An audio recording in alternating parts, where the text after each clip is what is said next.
faced with situations wherein we need to come up with a very, very wise decision. No? And for us to come up with a right decision in life, we need to have a very sound judgment. Sound judgment. So, napakahalaga nito na sa ganon, hindi po natin ma-miss ang kalooban ng Diyos sa ating pong buhay. Pero bakit nga po ba madalas sa buhay po ng tao ay they are coming up with a wrong or poor judgment? At yan po ang atin pong sasagutin sa hapong ito.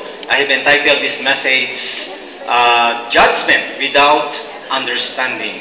Judgment Without Understanding. Ito po isa sa portion po ng serye sa pag-aaral po ng Aklat ng Hibuan. In the book of John, our text can be found on John chapter 18, verse 39, up to John chapter 19, verse 7. Allow me to show you the portion of the movie taken from the book of John. Panoorin po natin. According to the custom you have, I always set free a prisoner for you during the Passover. Do you want me to set free for you the King of the Jews?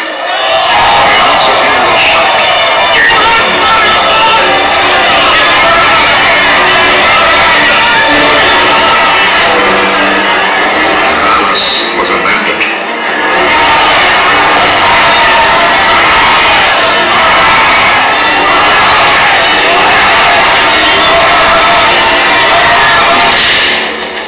Then Pilate took Jesus and had him whipped. The soldiers made a crown out of thorny branches and put it on his head. Then they put a purple robe on him and came to him and said, "Long live the King of the Jews." And they went up and slapped him.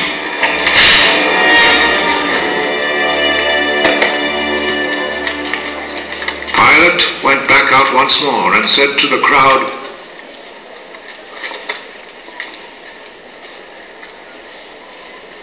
Look, I will bring him out here to you to let you see that I cannot find any reason to condemn him. Look, here is the man. So Jesus came out wearing the crown of thorns and the purple robe. Crucify him! Crucify him!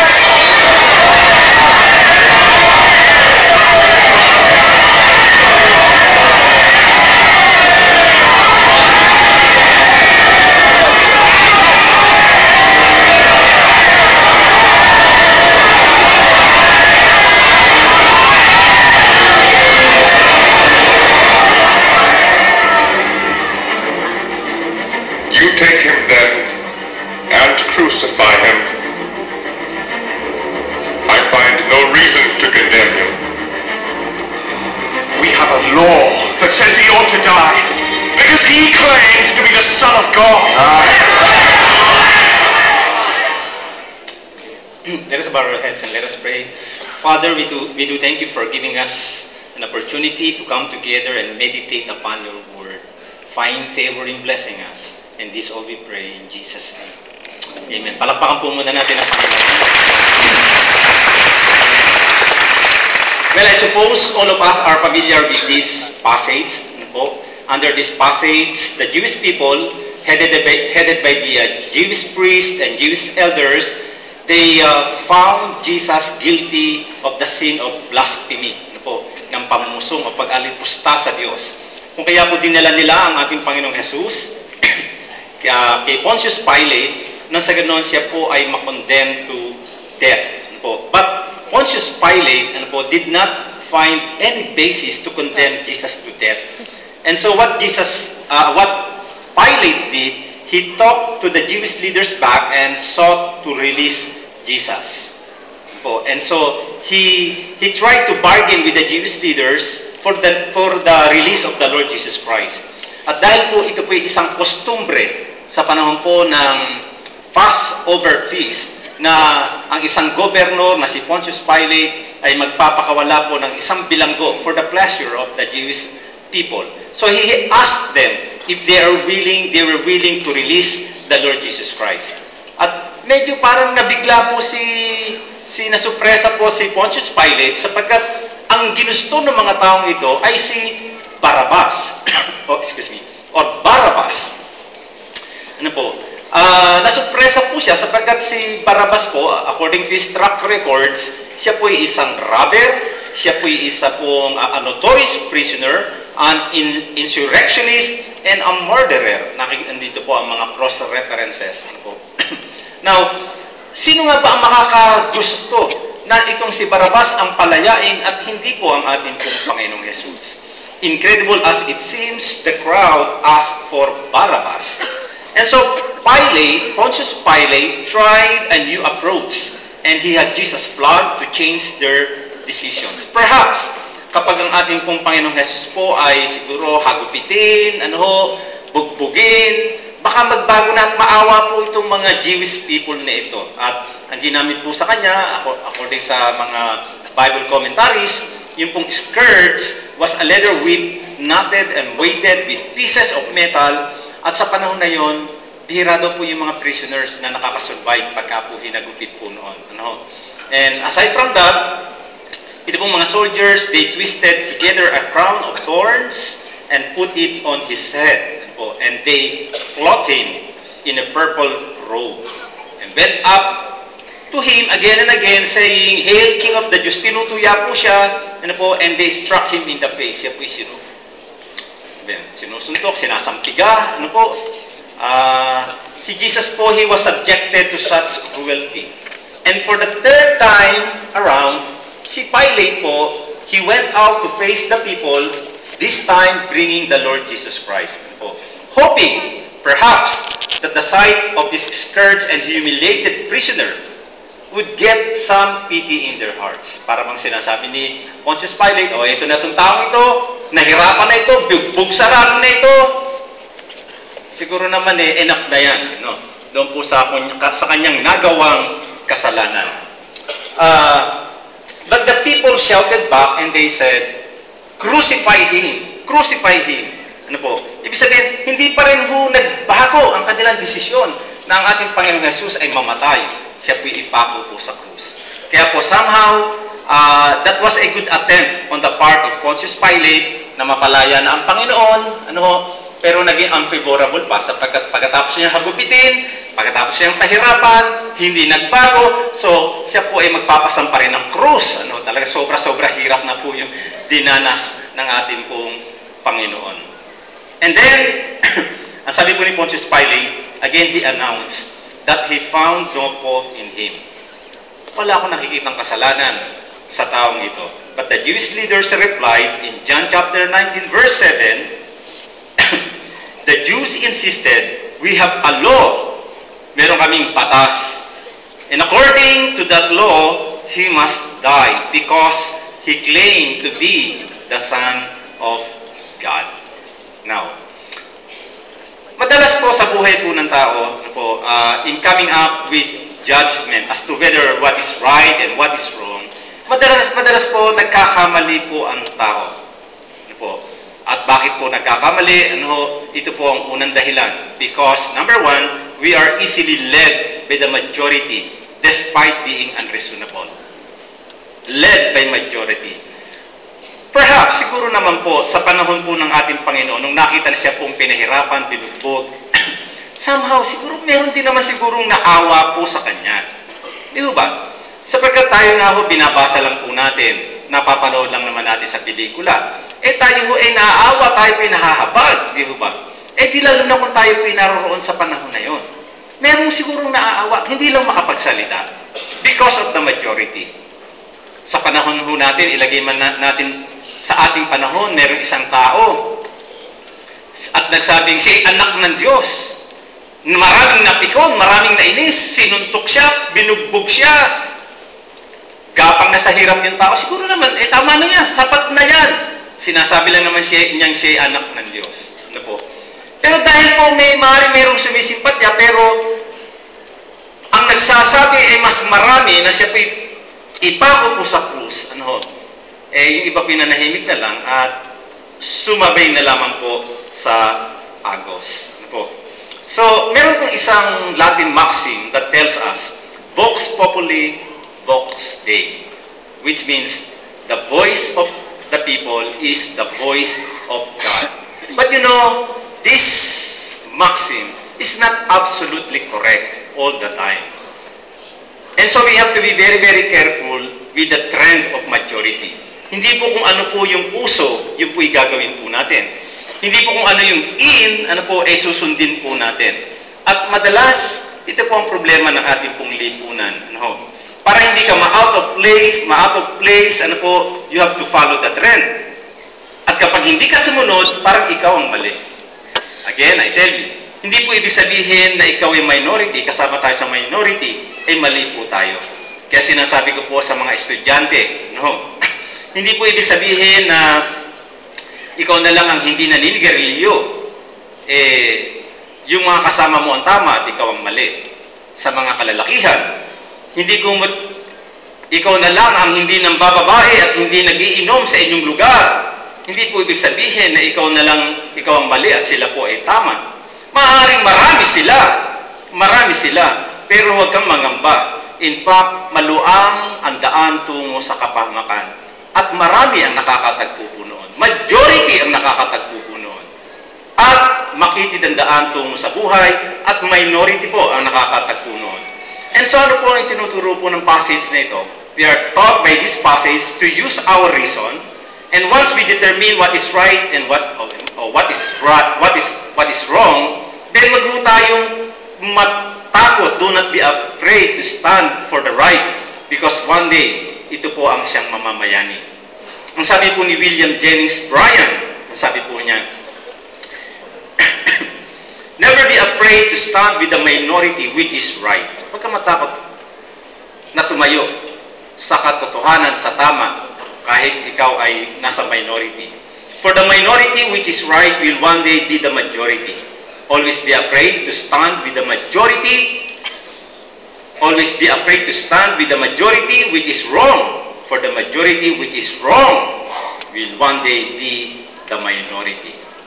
Ano po lang ibig ko sabihin? Well, I believe, wag kang mangambang tumayo doon po sa katotohanan, sapagkat darating ang panahon, mamamayani ang kabutihan sa kasamaan, mamamayani ang liwanag sa kadiliman o kadiliman.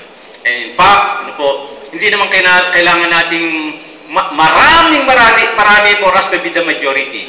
Sapagkat ang Diyos na lumikha ng langit at lupa, pag sinamahan po tayo, we are the majority. Amen. Sige po, amen. And because God is with us, then no one can go against us. So in making a wise judgment, we have to base our decision not on the majority, but on what is right, based on the Word of God. Kung ano ang sinasabi ng kanyang salita, at tumayo po tayo doon, at tayo po'y matutumpak sa ating mga desisyon sa buhay. Now, second point, why we come up with a wrong judgment? Number 2, simply because we are always led by our personal interest, personal agenda, our subjectivity.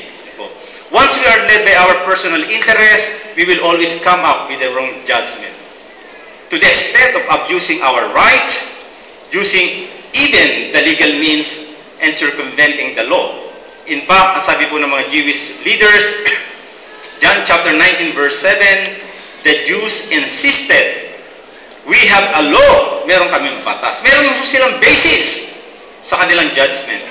And according to that law, he must die because he claimed to be the Son of God. Ano ba yung law na sinasabi nila, na ibinibase nila ang kanilang judgment, ang kanilang decision? That law was taken in the Old Testament, particularly in Leviticus chapter 24 verse 16. At yun po ay, it was referring to the sin of blasphemy. Yung pamumusong, paglapastangan, o pag-alipusta sa Diyos. Let me read it to you. Anyone who blasphemes the name of the Lord must be put to death. The entire assembly must stone him, whether an alien or native born. When he blasphemes the name, he must be put to death. Ibig sabihin, para sa kanila, yung claim ng ating Panginoong Jesus na siya anak ng Diyos was already a blasphemy. Well, I beg to disagree. Ano po? Because if there is a serious violation na pwede pong sabihin natin that can be charged to the Lord Jesus Christ, was that a sin of blasphemy? Perhaps masyado lang po siyang naging pangahas at sinabi niyang siya anak ng Diyos. Ano po? Sapagkat wala naman siyang sinabing anumang bagay, mga filthy words against God. Hindi niya naman inalipusta ang Diyos at sinabing walang kwenta ang inyong Diyos. Ang inyong Diyos nyo ay makasarili. Wala naman pong sinabing ganun ang ating Panginoon. Siya pinag-claim lamang na siya anak ng Diyos. But because of their personal interest, but because of their personal grudge, I suppose, of their subjectivity, they have used the legal means to punish Jesus to death. At iyan po'y nagaganap din po sa ating pong kapanahunan. Na mismo ang ating pong karapatan, masyado po nating pinalalaki ng gusto para lang po tayo makapang-isa sa ating pong kapwa. Naalala ko po tuloy si Ambo. Si Ambo po ay nagkaroon po siya ng aksidente sa aksidente po yun. At siya po ay nag-file po siya ng complaint at siya po ay nag-claim po ng damages, civil damages.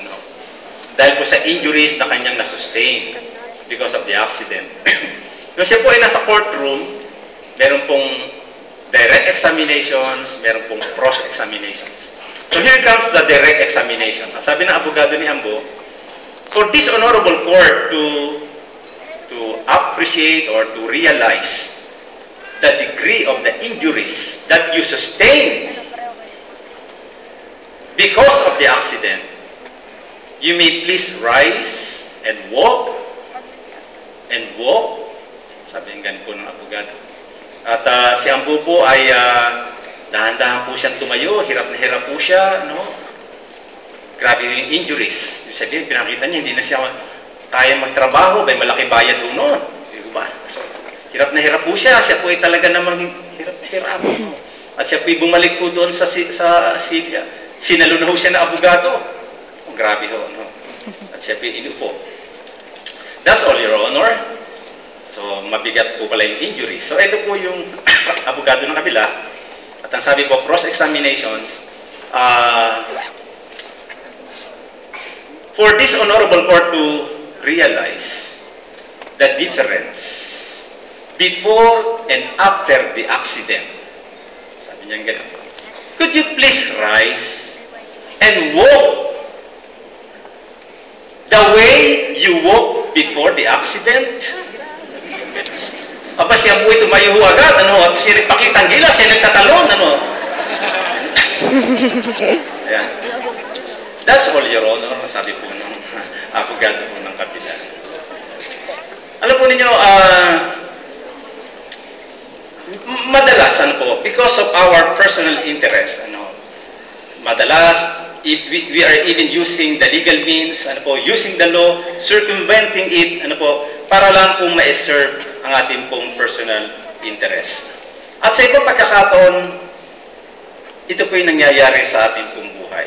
Halimbawa, even using the biblical basis sa mga lasinggero, na pasintabi po, pati legal basis, biblical basis na gagamit. Bakit? Ang Panginoong Hesus nga gumawa ng alak. O kaya dapat minom tayo ng alak. Kaya walang ginawa, araw-araw, kahit gabi, inom ng alak. Kasi ginajustify niya, meron namang legal basis gumawa ang Panginoon ng alak. Diba? Para lang po ma-serve yung kanyang pansariling kagustuhan. Kung kaya nga po itong si Ambo, masyado na po siya nagumon sa alak. Gina-justify. Dahil po sinasabi naman sa Biblia, talagang naging alcoholic na. Hindi na malaman ni Iska paano siya paliliwanagan. Hindi na magamit ng Bible. Bible pa nga ginagawa niyang basis Kaya dinala niya na lang po sa doktor para ipaunawa sa kanya ang masamang epekto ng alak. Kaya po ang ginawa po ng doktor, kumuha po ng alak, kumuha po ng bulate, binuhusan ng alak ang bulate, maya-maya ho, namimilipit po yung bulate, no? At namatay po yung bulate. Nanlaki ang mata ni Ambo. Nakita mo na, Ambo, kung ano nangyari sa bulate, kung ano ang epekto ng alak. Opo, sabi ni Ambo. Pagpalaw ninom ako ng alak, patay ang bulate ko sa tiyan.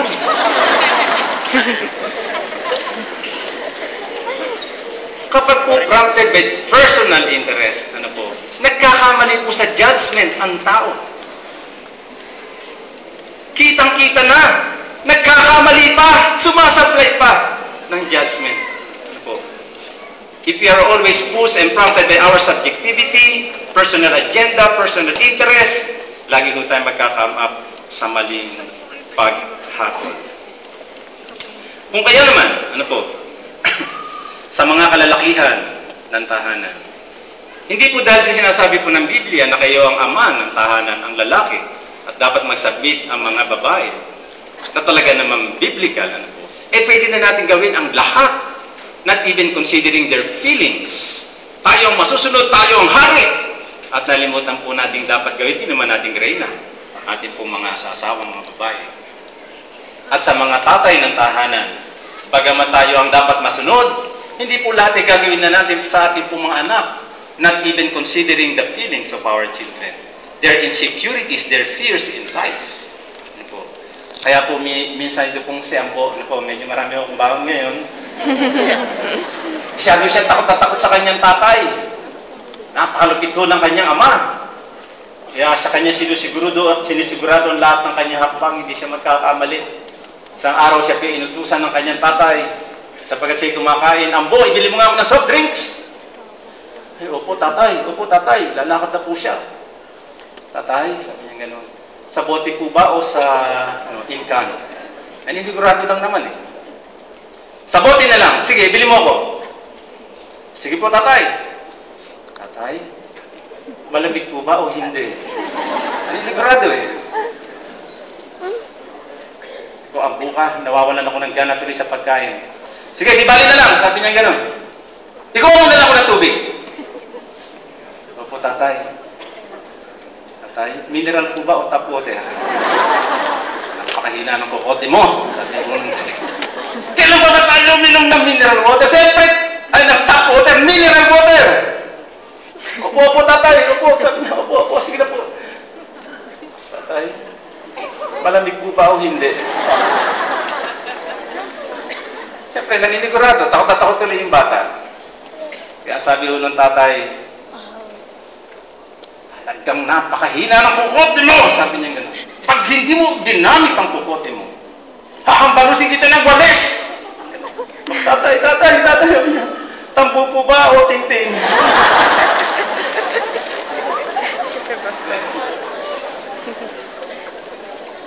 Dahil po na niya, ito po'y kwento lamang, pero ito po'y isang malaking paalaala sa ating pong lahat.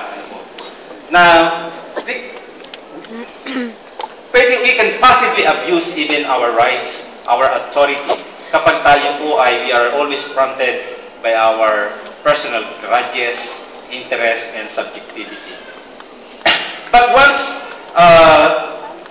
tayo po ay nagdidesisyon, lumalakad, seeking the agenda of God, once we seek the agenda of the Lord and not our personal interest, maganda po ang nagiging epekto sa buhay.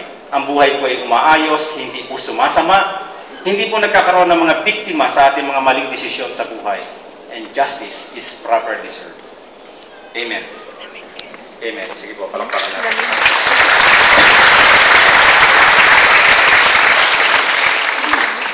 Bakit po ang tao, why people come up with why the Jewish people came up with that judgment to have Jesus crucified on the cross. You know, sinasabi puro kasi na during the Passover celebrations ng mga Jewish people, mataas po ang spirit of nationalism. Di po ba pagka marami? Di po ba? Yung emotion mataas. And so they were hoping that the Messiah will come at that occasion that would free them from the hands of the Roman people. And somehow, nagkaroon po ng disappointments on their part. Why? Perhaps ilan po sa crowds na yon ay they believe the Lord Jesus Christ somehow. Sila pinaniwala sa ating Panginoon, sila sumunod, at ilan po sa kanila ay nakasama doon sa pinakain ng Panginoong Jesus. Ano po? So they were expecting that the Lord will do something, especially on that very particular occasion. Pero sa nangyari na yon, sa sitwasyon na yon, what happened, ang Panginoong Jesus po ay naging mukhang talunan. Walang magawa, kaya siguro, excuse me, minabuti pa nila na si Barabas na lang ang lumaya, sapagkat si Barabas kahit papaano may ginawa, siya po'y lumaban at nagrebelde po sa Roman government. Kahit papaano, mas hamak pang naging hero sa kanila si Barabas. Samantalang ating Panginoong Jesus ay walang magawa at that particular time. At ito po ang nangyayari. We are easily disappointed when things do not go with our expectations. We normally come up with a wrong judgment once we become disappointed. Pag na-disappoint po tayo, excuse me, kapag hindi umaayon po sa ating pong mga expectations ang mga nangyayari. Like for instance, it is true that the Lord Jesus Christ came as a king to liberate them, to liberate His people, but not the way they expected to be. Totoo pong ang Panginoong Jesus ay mayroon pong magandang plano na palayain ang kanyang bayan. But perhaps hindi sa kamay ng dayuhan, kundi sa ating pong mga kasalanan. To give the people a salvation, to give them a kingdom, not of this world, but from another place that will exist for eternity. At kasama po tayo doon. Kasama po tayo doon. Totoo po ng ating Panginoong Jesus ay maraming pangakong binitawan. But the fulfillment of His promises will happen not in our own expectations and ways. Sinabi niya, makapag-inunan natin ang kanyang katwiran. Once we seek first His kingdom and His righteousness, all these things shall be added unto us. Totoo pong marami tayong mga pangarap. Marami po tayong mga panalangin. Marami po tayong inaasahan. At totoo namang ang Panginoon sa kanyang mga pangako. Pero, ang kaganapan ng kanyang mga pangako, hindi po magaganap. Ayon po sa lahat, madalas hindi po doon sa ating pong kagustuhan at ating pong kaparaanan. But definitely, He is sincere with His promises. Mangyayari yun. All these things shall be added unto us. Nangyari po ito kay Pablo. Si Pablo po nagkaroon po ng karamdaman, thorn in the flesh, na labis pong nagpapahirap po sa kanya. 3 times, he pleaded God to take away that thorn. Kung ano man po yung thorn na yun. Kung ano man po yung karamdaman na yun. And he pleaded God, believing that God is Almighty God, and Almighty God, nothing is impossible with Him. I believe it. Pero, yung pong sagot ng Diyos sa kanya, natupad po yung sinagot siya ng Diyos, hindi po doon sa kanyang kaparaanan. Hindi po nawala po yung thorn in the flesh, but he was able to overcome that thorn. Kung kaya bandang huli, nasabi po niya in 2 Corinthians chapter 12 verse 10, that is why, for Christ's sake, I delight in weaknesses, in insults, in hardships, in persecutions, in difficulties, for when I am weak, then I am strong. I am strong. He was able to overcome it. Sinagot siya ng Diyos, pero hindi po sa kanyang kaparaanan.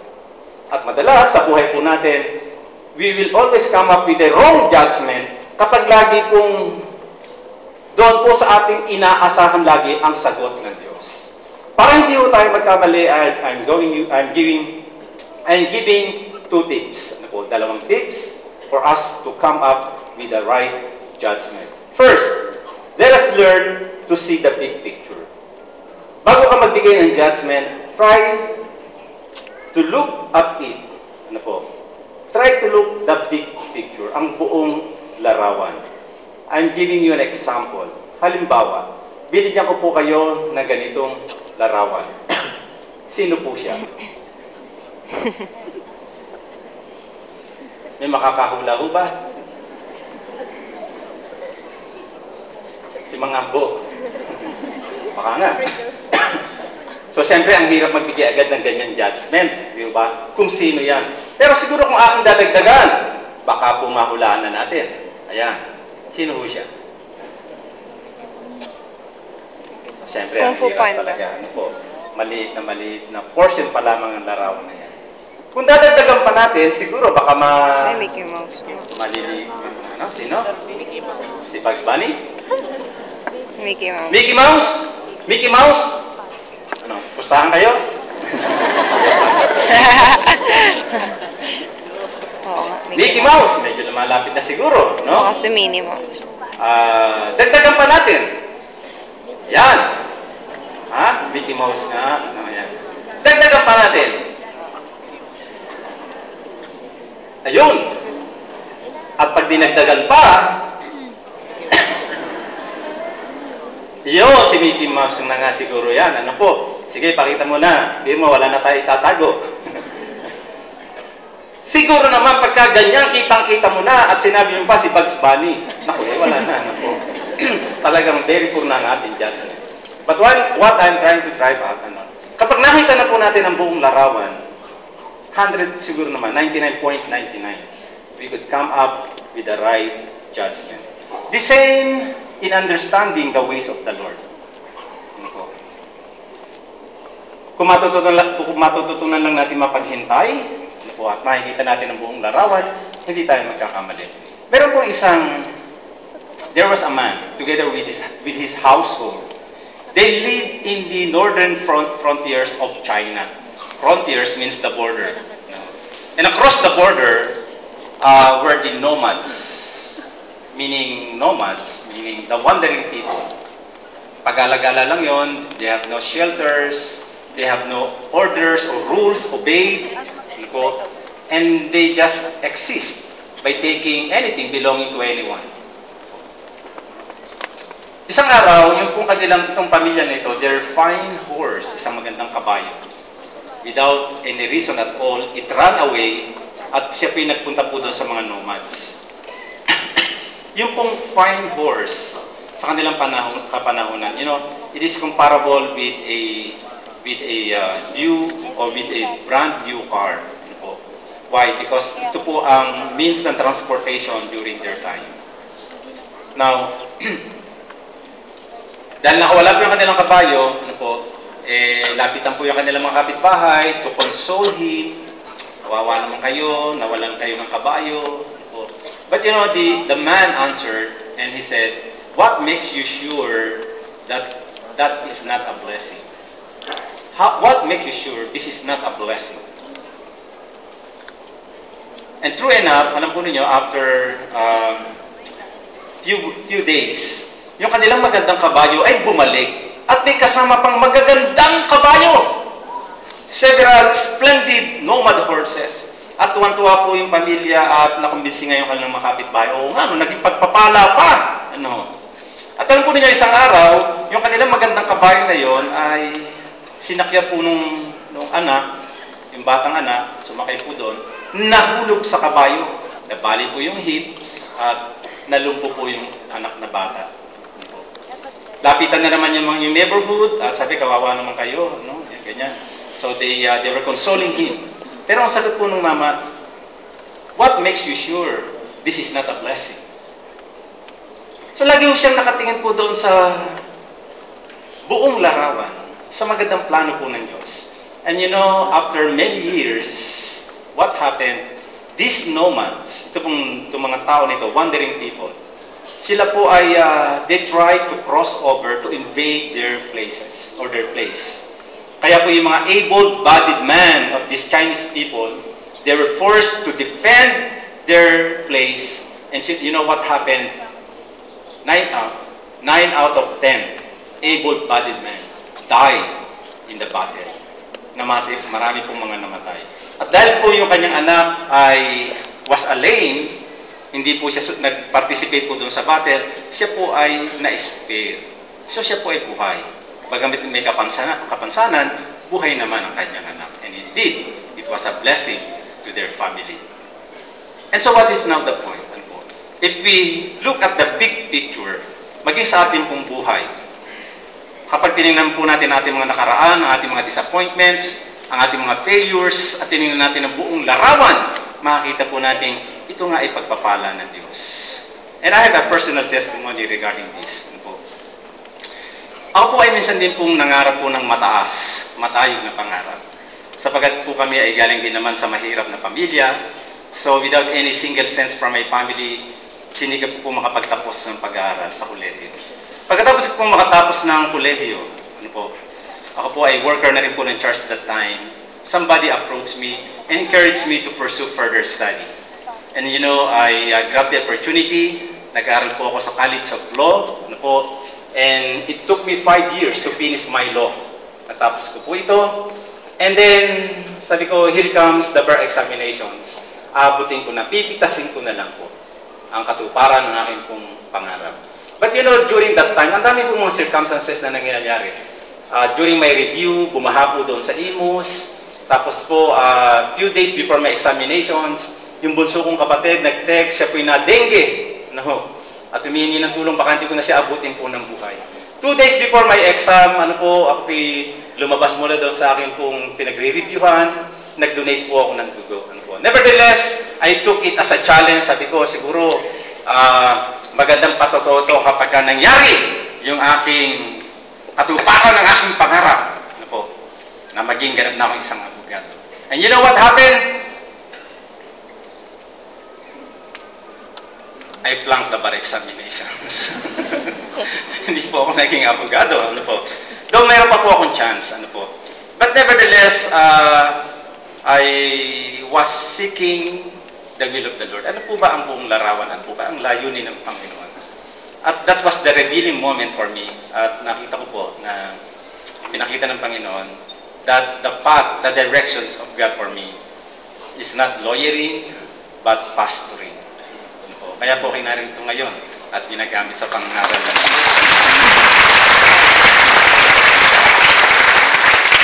At kung ako po ay nagpapastor na, still I was seeking. Ilan sa malalim na dahilan, why Lord, why? Bakit dito ako? Pero bakit gagawin something so significant ano po, that will satisfy my curiosity? And you know what happened? Ito ang isa sa nag-satisfy po ng aking pong sabihin, ng aking inquiry sa ating Panginoon. I was able to write a book.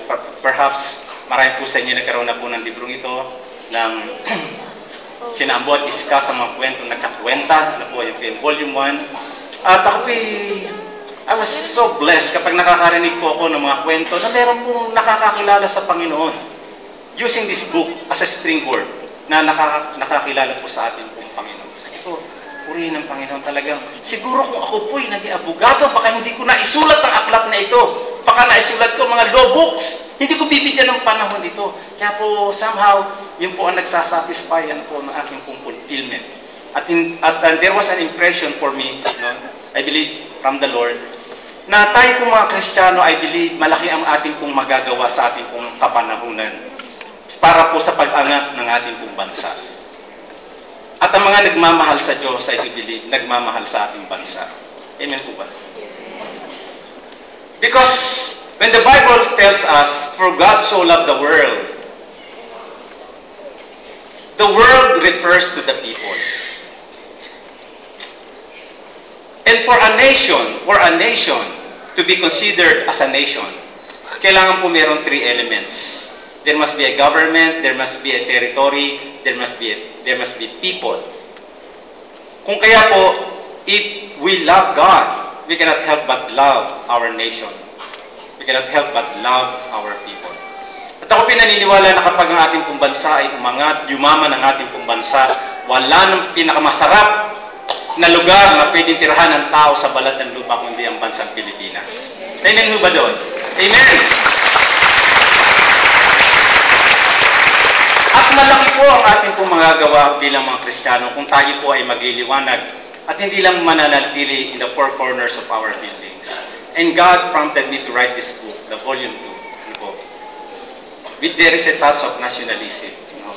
At somehow ito po ay nagtuturo po nagtuturo, nag-a-attempt, na maipakita po sa atin within our little capacity kung ano ang ating magagawa sa ating pong bayan na may malaking contribution para tayo makaangat sa ating pong buhay. Like for instance, in the first chapter of this book, kaya-kaya po natin gawin. Speak of life rather than curse. Magagawa ko ba natin yun? Kaya po natin gawin yun. Speak of life rather than curse. Sapagkat pansinin niyo po ito. Kung sa bawat umpukan, bawat kwentuhan, ang lagi nilang namumutawi sa ating bibig, puro reklamo, puro pagsumpa sa ating pong gobyerno, galit lagi na lang po namumutawi sa ating bibig. You know, the Bible is telling us that the power of life and death is in the tongue. Kung ito po ang laging namumutawi sa mga bibig ng mga Pilipino, therefore our country is living under curse. At napakahirap pong umangat kung tayo pinasa ilalim po ng sumpa. Kung kaya pwede po natin itong pasimulan to speak of positive things, beautiful things, kung ano ang magagawa ng Diyos. Na ipinakikita po natin na mas malaki ang Diyos kaysa sa problema na po ng Pilipinas. At yan po ay isa sa mga susi para po tayo umangat at tumaas ang ating pong moral. Amen po ba? Amen. Sige po, purihin po ang Panginoon. So I am giving this opportunity to all of us, sa ating pong naririto, to plant a good seeds in the hearts of our Filipino people. And so I say, giving this as a gift is also a gift to the nation. Now, doon po sa mga gusto makalibre, ito pong librong ito, ay andyan po naman, available po yan. Pwede kayong kumuha, libre po, bayaran nyo na lang po ang aking pirma. So now, someone may ask, Pastor, kung sinasabi mo sa amin, looking at the big picture, the more na kami madi-disappoint. Sapagkat we are so limited in our knowledge, we are so limited in our sight. Paano natin makikita yung big picture? We do not know what lies ahead. Paano mo sasabihin sa amin, look at the big picture? And you know, and this is the second, this brings me to the second tip. The important way to come up with the right judgment is don't try to understand everything. Just trust God. Because there are things which is beyond our comprehensions. Especially kung ang ating pong mga mata ay nakapokus lamang sa ating pong present situations, in our present needs. The Jewish people, kung kaya po nagkamali po sila, because their primary concerns was to be freed from the hands of the Roman people. So they cannot understand the greatest plan of the Lord. And so what God is requiring from us is not to understand everything, but learn to trust Him and believe His plans, His ways to us.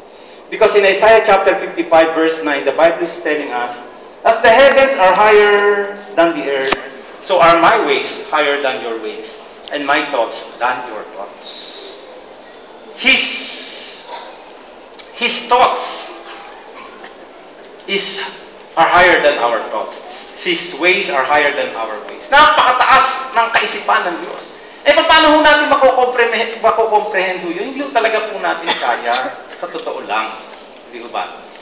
And so, para hindi na lang po tayo magkamali, God is not requiring us to understand everything, but learn to trust God and believe that He has the best plan for us. Marahil kilala niyo po ang taong ito, lagi na po ito nagagamit as a way of illustration, si Nick Buwisik. Pero para Filipino version, para madali, Buchikik.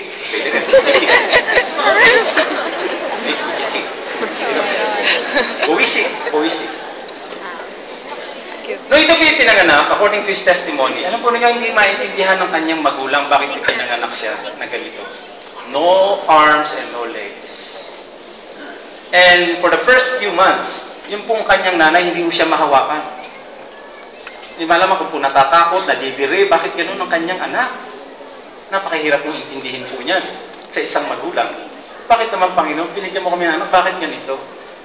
And he himself, nung siya magkaroon na siya ng kaisipan, pangunawa, he was asking the Lord, why you took my arms and you took my legs?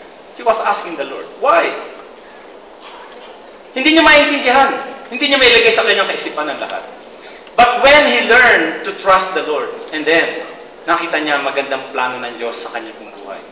Now, si Nick po, God has been using him powerfully all over the world to inspire people, especially those who are losing hope. Ginagamit po siya ng Panginoon. In his sad condition, no one can ever think na magkakaroon pa siya ng magandang that he will have a good future. Sino pa makapagsasabi? Sino pa makapagsasabi na itong taong ito'y makapag-aasawa pa? At alam po ninyo, isang araw, makapag-asawa po siya ng isang magandang babae. Kaya po sa mga kalalakihan, huwag po kayong mauubusan. Mawawala ng pag-asa. Huwag kayong mawawala ng pag-asa. Nakapag-asawa ng isang magandang tilapia. Sino makapagsasabi na ito magkakaroon pa ng pamilya at magkakaroon ng anak? Mahirap unawain. Pero siya pinagkaroon po ng anak na isang magandang baby. Ano po? Parang Pilipinas. Oo nga. Napakahirap pong intindihin. Di ba? And so, ngayon nakikita na ang big picture. Ano po? Hindi niya maunawaan ang lahat, pero natutunan niya magtiwala at nakita niya ang magandang plano ng Diyos sa kanyang buhay. And this is not the point. The Lord seems telling us right now na hindi naman kailangan natin intindihin ang lahat. All we need to do is to trust Him. Nasa jeans. To trust Him. I would like to end with these illustrations. Dikit ng baby nakabihis. Alam po ninyo, sinasabi po raw ng inang agila, kapag siya po ay gumagawa ng pugad, inuuna po muna niya yung mga matutulis na bagay. Mga sanga, mga matutulis. And after that, after ilay po yung mga matutulis na bagay na yon, ilalagay niya po yung mga malalambot na bagay. Feathers, yung mga dayami, ilalagay niya po yon. Yung po magiging beddings po ng kanyang itlog. Kapag siya po yung nangitlog na doon, napisa na po, naging eaglets na. Alam po niyo, habang lumalaki po yung kanyang mga eaglets, unti-unti niya pong sinisira po yung kanyang mga pugad, ay yung beddings, yung malalambot. So matitira po yung mga matutulis at matutusok-tusok po yung kanyang mga eaglets. So magiging uncomfortable po sila po sa lugar na yun. Yun po yung hindi kalupitan sa isang inang agila. Kundi yung po yung kanyang sinasadya na sa ganon, hindi po sila makonfine at sila po yung manatili lamang sa lugar na yun. Na sa ganon, ang kanyang mga inakay sa tamang panahon, hindi siya titigil doon at madidiscover niya, meron pala siyang naitatagong lakas. At isang araw, kanyang makoconquer, maging ang himpapawid. And in the same way, ganoon din po gumawa ang Diyos sa buhay po natin. Maring we are undergoing difficulties in life. Ang hirap ipaliwanag. Pero merong ginagawa ang Diyos sa ating buhay. Maring ang nangyari sa ating bansa, mahirap ipaliwanag. Bakit nangyari sa amin ito, Panginoon?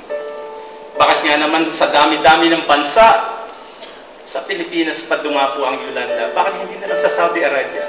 Hindi naman po, joke lang.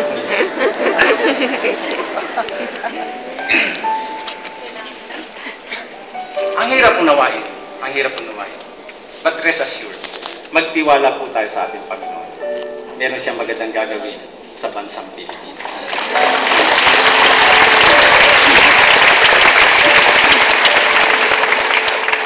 This 2014, I believe that God has prepared something for us. May inihahanda ang Diyos sa atin na magandang bagay sa buhay natin. And it is very, very unfortunate if we will miss His plans, the good things that He prepared for us because of our poor judgment. And you know, the only way not to miss it is to learn to trust the Lord Jesus Christ. To trust God in our life. And today, meron ba tayong bagay na kailangan ipagkatiwala sa ating Panginoon? This 2014. Maaaring yan po ay ating mga pangarap, maaaring yan po ay ating po mga plano, maaaring yan po ay relasyon, maaaring yan po ay trabaho, o maaaring desisyon na ating pong ginawa. Haharap tayo sa taong 2014. Napakahalagang hindi po natin ma-miss ang magandang inihahanda ng Diyos sa ating pong buhay. Pero kinakailangan po ito ng pagtitiwala. Ano mang bagay natin, kung gusto natin pagkatiwala sa Panginoon, sa darating po na taon, well, I'm giving you an opportunity, and I believe God is giving us an opportunity to lay down everything for Him. As a gesture of our faith, as a gesture of our trust, I'm inviting you to come forward and entrust to Him everything for 2014. Ano man yung bagay na yan na nais mong ipagkatiwala sa Kanya, I do believe that the Lord will be honoring it with our trust and faith to Him. As they sing this song, you may come forward and let the Lord extend His hands upon you and take care of your worries, of your concerns in life.